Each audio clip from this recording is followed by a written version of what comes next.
help us think through how best can we help young organizations. How do we help young people really to take up? For me, the Paran is we support each other to have a component eventually of probably helping nurturing young upcoming organizations at the grassroots level. It's something we are not doing right, all of us. And that's exactly why things haven't changed in a hard scale as we are anticipating. In that connection, I put in a proposal trying to see my own experience, some of the gaps of that we need to come together, whether you are the top defender, whether you are individual influencer, whether you are leader. So I think the idea here is to harness individual organizations' power or skill or talent and then transform into a powerful social movement. Organizations here are pastoralist organizations, not all. So we are trying to bring in certain aspects to communities that helps them to disengage or to actually move away from us. Workshops have not delivered any tangible. A workshop, a seminar, are actually helping approaching people from their own communities. And in some organizations that because of what they call the founders syndrome. We stay and retire within the organization. There are complex, diverse problems that needs collective action from the actors. Great ideas give birth to great institutions. And based on what you just had, keynote address from Kaunga, I must say that this is an idea whose time has come. My suggestions are as follows. It is time to propel this idea and give it a legal status as an institution. Of course, the name is quite good. Whoever chose a name, that was the right choice. You know, Paran. Paran for us means a common good, something for everyone. Whatever you have belongs to somebody else. So when I come to ask you for something, I'm coming with that spirit that, yeah, it's you has today, but it's a common good. It belongs to all of us. So if we build this in the same spirit, then this becomes our home. Paran becomes our institution. Paran becomes our organization. It's something for all of us.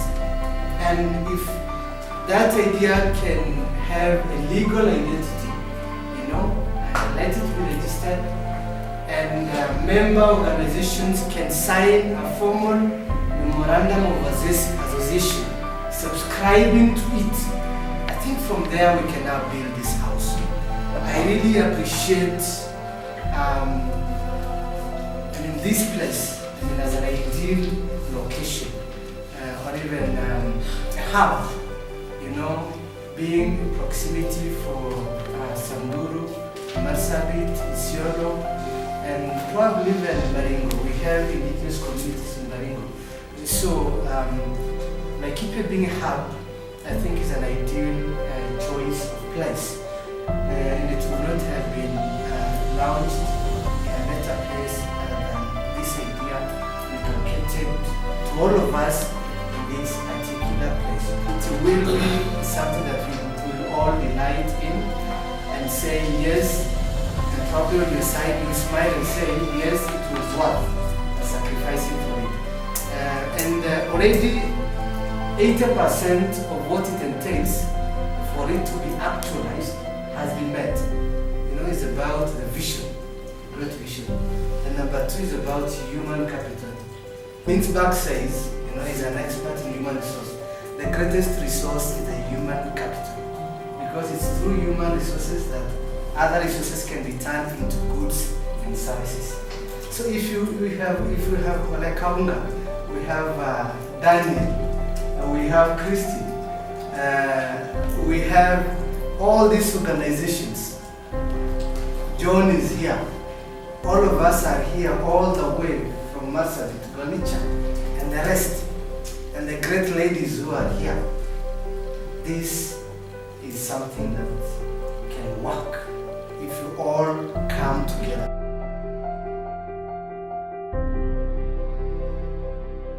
Number one, what is our aim as members of Paran Alliance?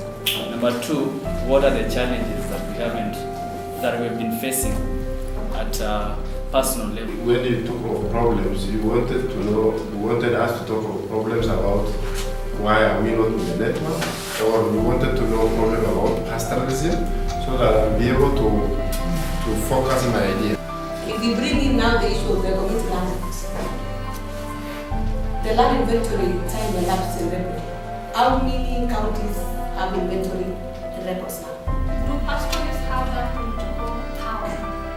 Are our voices actually heard in this political space? There are people who are like, they are chosen to represent the community. Like if you come to the Rambile community, we have the people who are taken to represent, and they only take their interest to represent their interest there, not for everybody. So sometimes even when you look at the county, the way the counties are doing their things, we have this thing called what participation? The public participation. When you pay people to come for public participation, what really happens? There's no participation in places that matter, isn't it? Which means there's inclusion in projects, there's misplaced priorities is to the same, which brings to projects that are not completed, wastage of resources, which means you don't get the basic services, which can also lead to very high frustration. We are marginalized because of education. Yeah, marginalization. Okay. Yeah, because of when you have low voices, you find our issues are not well articulated.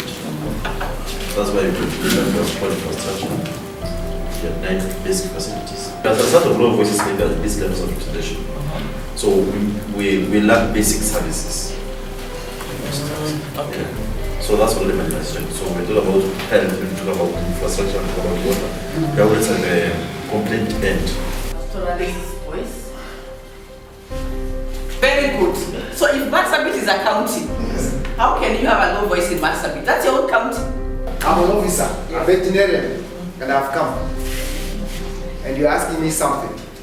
And I say, as government, our stand is, just because of my ignorance, I know nothing about those sentiments, those concepts. He says now, as government, I'm saying, we cannot do this because there is a circular. So the cows cannot move from this place to another place to graze. The system of management, grazing plans have been interfered with. So generally, they don't have a voice anymore. They are not recognized. Due to this low voice, people are isolated, feel isolated. Climate change. Yes. It is talking about climate matter, not farming. What about pastorism? Exactly. What about livestock? Yes. It's not democratic. So people are being slowly pushed out of pastoral. Our voices are excluded from that process. We are prone to human rights violations. Find that most of the time, okay, our rights are violated. Right of the pastoralists are violated because of low representation. Because of that low voice, nobody will advocate. This is that our advocacy is a lot of gaps. And I'm telling you, there's no voice, even at the national level, because if we had a strong civil society at the national level, they would have mobilized communities to stop what? Even before stopping, they would have even asked for those inventories for the community to be compensated. And nobody will be compensated in Turkana because of that. And when you talk of low level of development, I don't know, this is something I'm thinking of. Is it really low level? Does it mean we have developments but they are of low level? Or could we say inadequate development resources? It matters disability. The policies at the national level are very beautiful. They are very well underlined. But when you come down to the grassroots, there's the mother down at the village level. Does she understand those policies? So they don't even understand that they are there. And they're also written in languages that they don't understand. So that should be a big problem. Blocking water. Exactly. They don't think about communities downstream. They don't think, okay, they're not even prioritizing pastoralism as an issue. Have this voice, why do we lack that voice? We've done work for so many years, we're not making a difference. We lack coordination because at policy level we are not there. If there was water, there would be no committee. Yes. So that's at a higher level. But the committee comes to make sure that for you it will be you're making sure there's some development that's coming, or you're making sure your voices are heard in the policies. When LAPSET is being developed or the dams are being developed, there's recognition of your voices so that you influence how things are done. We are going to amplify our voices. The many the merrier, or the many the better. Yeah. So we are going to really amplify. So it's very important. The box of voice is very important for us, and it's anchored towards now the formation of this alliance.